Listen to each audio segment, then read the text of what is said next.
How to create a very quick colour streak effect in Affinity or Affinity Photo. Very easy, I'm going to show you how. The key filter for this effect being Pixel, Filters, and just down to Blur and Motion. Now you can use this with RGB documents, CMYK, etc. But you can also use it over channels, and that's what this uses. So firstly, motion. And you can see the motion effect. You can move it back and forth just by interactively dragging, and you can create literally all kinds of streaks of that image. And you can also modify it via this panel as well, rotation as well as the radius setting, and click apply. So you get something like that. To really harness the effect, use macros. Macros are super useful, and you can find them in the window menu and Pixel. So here's the macro, and all you need to do is just start the recording.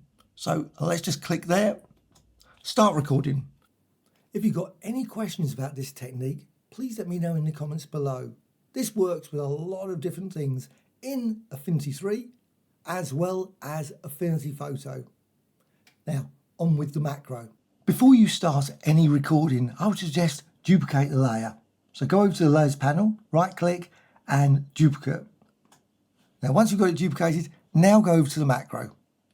Here's the macro panel. Find them all in the window menu and general. If you're using Affinity Photo, it's in the view menu. So now just record. And there's a little red there, just click there, start recording. So click that. Now go up to Pixel, Filters and Blur and Motion. Now I'm going to apply it multiple times. So I'm just going to, for the first one, I'm just going to slightly drag up that way.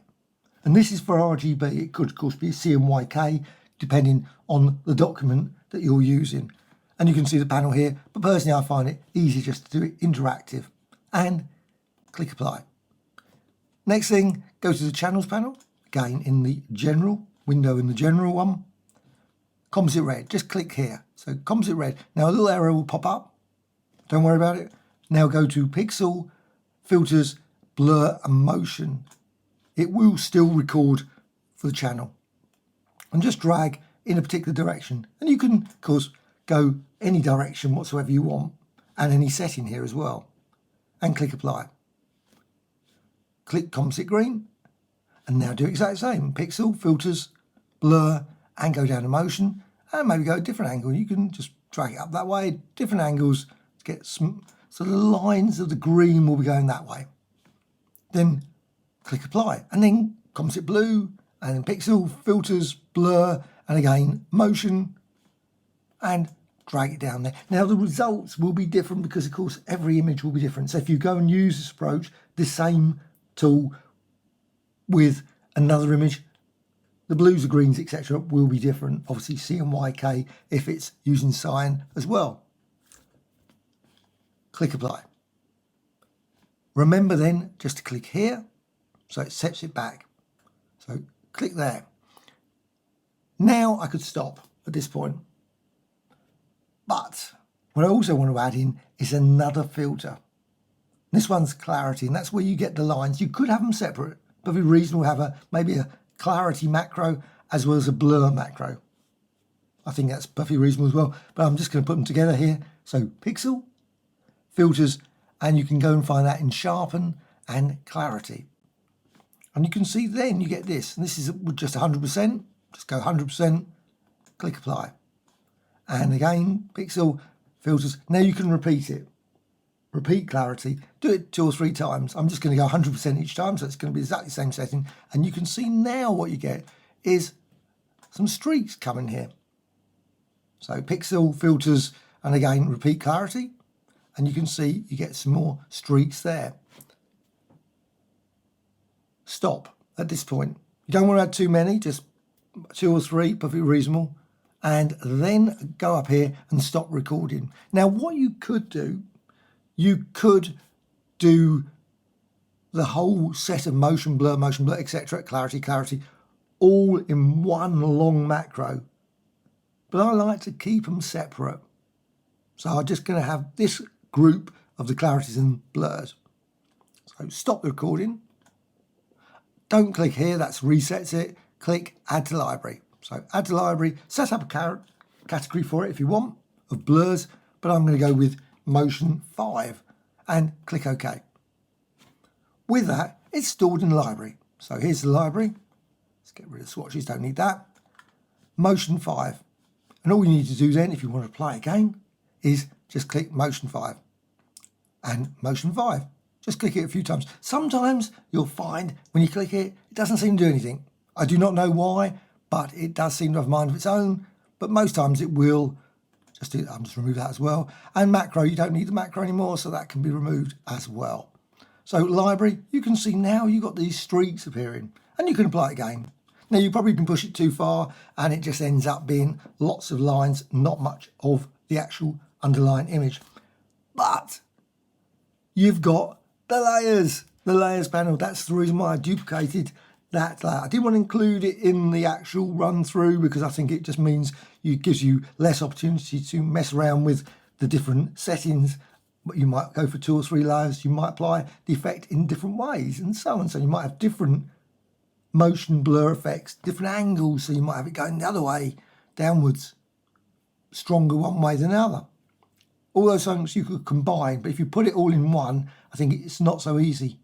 So now go over here to this, got this layer, and with that, you can run through that. And you can see multiply, creates a nice sort of lighting effect there, sort of looking through a window or something. It's got some, there, you've got colour burn. I always love colour burn. Linear burn, that's good as well. Never so keen on that one. Lighten, it's quite nice. Lights sort of going across the face there, screen, and you can see as you run through all these ones, and I think lighter colour actually works nicer, and overlay and hard light, vivid light, and so on. You can see, I think hard light personally looks about the best one. But again, of course, you can also then go and apply other filter effects. So pixel, filters, maybe distort and deform. Just use that and add some pins, and then you can distort those lines. They don't have to be straight. So you can actually see, get some nice distortions in that image like that. Just subtle changes there, and click apply if you want to have something like that. And of course what you can then do is apply it again and again and so on. So there's a whole range of different things you can do. Let's just go to another image. So let's just go to this one. Let's undo that, and again you can see I've got a duplicated one there. I've got hard light set, got that layer selected, then go to again. You've got the pixel, you could do all the various things, you could set up different ones, but instead just go to the library.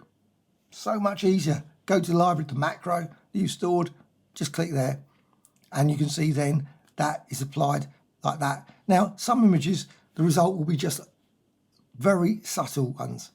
So again, you can run through and you can see different color effects like that. So let's just quickly remove that. Now sometimes I find that I apply, let's just right click, duplicate, completely fresh is probably best, and motion blur. So you can see you get that. I always find that when you go do the macros on a layer that looks like it doesn't always seem to work. It's always best to have a fresh layer, fresh setup.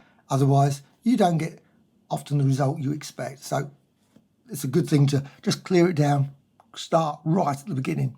So you've got the motion effect there. Exactly the same as before. You can then go through multiply and lighten, lighter colour, soft light, hard light, vivid light, etc. So you can see you can create some truly weird and wonderful line designs that way. Light designs, I should say. But also what you can do, of course, let's just remove this again. Just get rid of that. You can always duplicate this one. So right click and duplicate. Now go over to the move tool, which of course unfortunately is not visible, even though it says show. Seems to be a bug in Affinity 3. It's been there forever.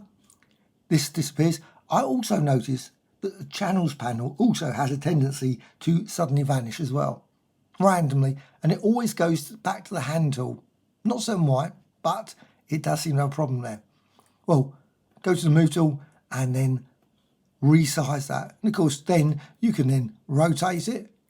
And then of course you can go here, motion 5 again, you can apply that. And apply the effect. Now you'll notice it took a bit longer.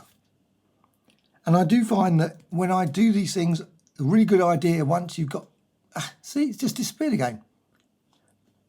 Well, a good idea is to right click and rasterize that layer. So if you've got the layer selected, right click, can't even access that. So pixel, let's see if I can rasterize and trim. Rasterize and trim, so it trims it, and then when that's trimmed, the motion, the macro seems to work. You see straight away it's much faster.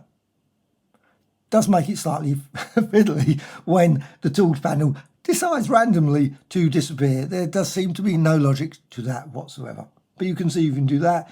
But also you can use this with text, you can use this with shapes, you can use this with pattern designs. So if you've got one, let's just delete this, I can then duplicate that, and then go to pixel, go down here to new pattern layer from selection, and now I need the tool. So view, tools, show, view, tools, show again, just put it back, very odd bug that is, and resize it.